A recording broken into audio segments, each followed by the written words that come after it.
Құрметті достар, маңызды үнемі қоғамда алдымыздан шығып жататын сұрақ. Енді қазір екінің бірі дін адамын сынаушы, екінің бірі дінді сынаушы, екінің бірі данышпан, оқымай жатып болмай жатып толған адамдар көп қоғамда. Солардың кейбіреулерінің пікіріне қарасақ, дін адамдары, молдалар, уағыздарында неге өлім туралы көп айта береді дейді. Яғни әрине, өмір сүріп жатқан адам үшін өлім туралы айту белгілі бір деңгейде көңіл күйін түсіруі мүмкін. Кейбір кездерде бұның шектен асырып жіберген кезде адамдар жаңағы қолын бір сілтеп барғасын көреміз деп айтуы да мүмкін. Сондықтан да әр уағыздың өлшемі бар әрине.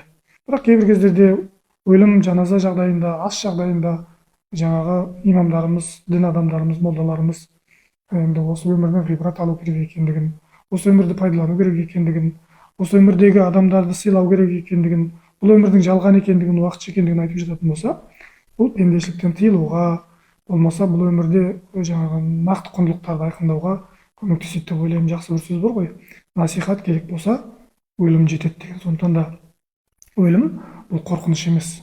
Өлім керісінше бұл өмірді де құнды қылып, мәнді қылып, тәтті қылып, сүйкімді қылып сүрудің бір формуласы.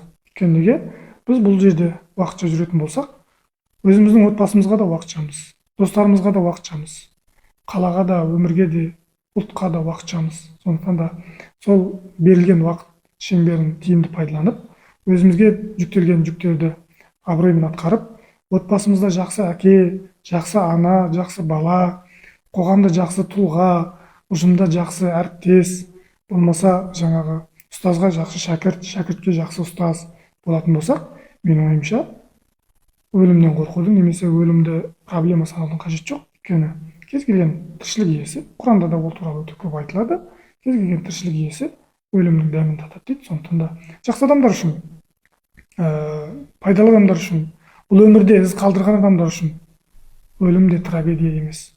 Әрине, бірақ оны шектен тыс уағыздап, адамды өмірден бездіріп жіберуге де болмайды. Сондықтан да пайғамбардың жақсы бір сөзі бар: ертең өлетіндей о дүние үшін, мәңгілік өлмейтіндей осы дүние үшін еңбек қыл дейді. Не болмаса, ертең өлетіндей жүрегіңді таза ұста, қонақ келетіндей үйіңді таза ұста дейді. Сондықтан да жүректің тазалығы, ішкі жан дүниенің ізгілігі, ілтипаты бұл осы өмір мен өлімді салыстыратын адамдарда жақсы көрініс табады деп ойлаймын. Әрине, Алла берген өмірді сүреміз бәріміз. Дегенмен де жаңағы мәңгілік өмір сүретіндей жалғанды жалпағынан басып тәкаппарланудың да өз өлшемі бар. Сондықтан да әр нәрсені өлшемнен асырмайық.